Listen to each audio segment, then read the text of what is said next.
Good afternoon, everybody. Shavua Tov. It's the Israel Brief with me, Rolene Marks, brought to you by Lay of the Land, where we take a look at those top stories making headlines every Monday to Thursday. And we begin with the attack on Friday, allegedly by Iran on an Israeli merchant vessel, the Mercer Street. 2 people on board were killed, a British national and a Romanian. Now, the Iranians are denying this, saying it is a Zionist ploy. However, the United States, United Kingdom, and Israel all say that the intelligence supports an Iranian attack and are weighing in how they are going to respond.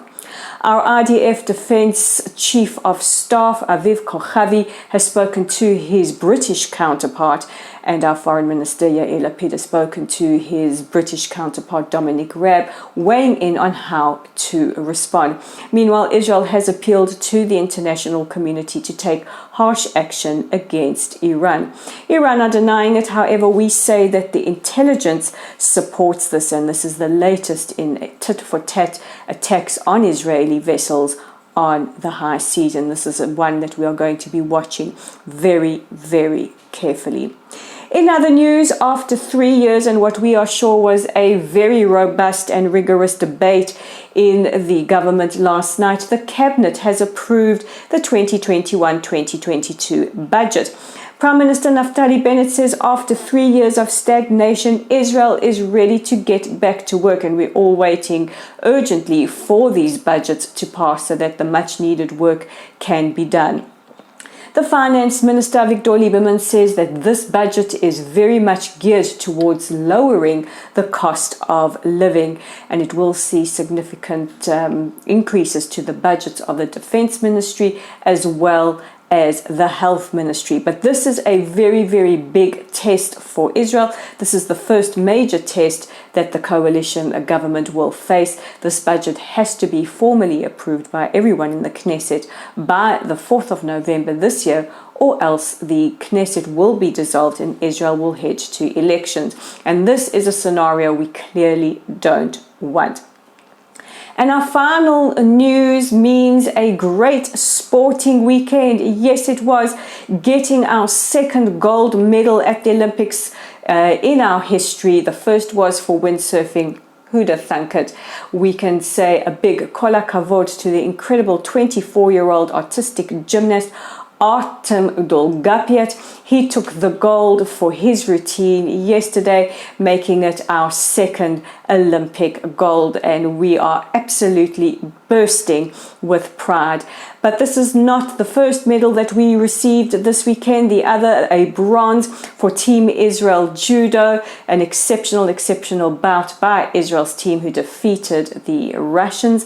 And it was very, very lovely to see gymnast Nadia Comaneci give a special mention to Dolgapiat on Twitter, and also it was lovely to see Prime Minister Bennett interrupt his cabinet meeting yesterday to phone Artem and wish him well. But I do have to say that somebody who I believe deserves a medal just for integrity and dignity and for representing Israel with such grace and pride is our judoka Raz Hershko. She met and defeated her Saudi counterpart on the tatami, and afterwards the two embraced and shook hands.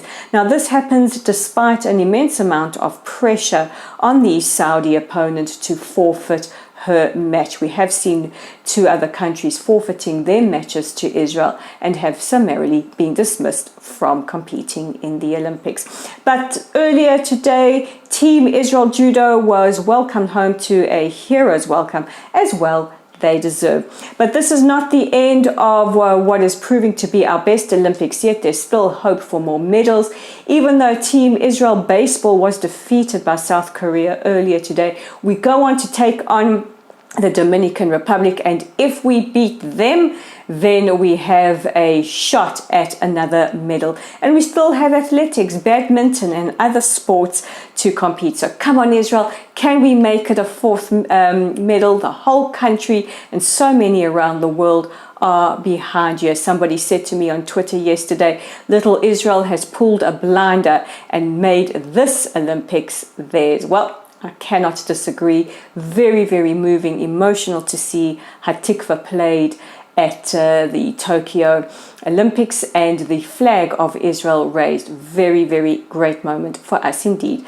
But those are our top stories making headlines. Don't forget to tune in tomorrow for another edition of the Israel Brief. Meanwhile, check out our original content online at www.layoftheland.online. If you have an article in you that you would like to share with us, please contact us through our website or through Facebook. While you're on Facebook at Lottel Site, please give us a like or a follow if you haven't done so. If you like our content, please don't forget to share it. We have to compete with Facebook censors, so it really helps if you share our content. We're on YouTube as well at the Israel Brief. Hit that red subscribe button and click on the follow button on Twitter at layoftheland5. That's at layoftheland5, and that's all our social media. I'm Rolene Marks. This is the Israel Brief, and we'll chat again tomorrow.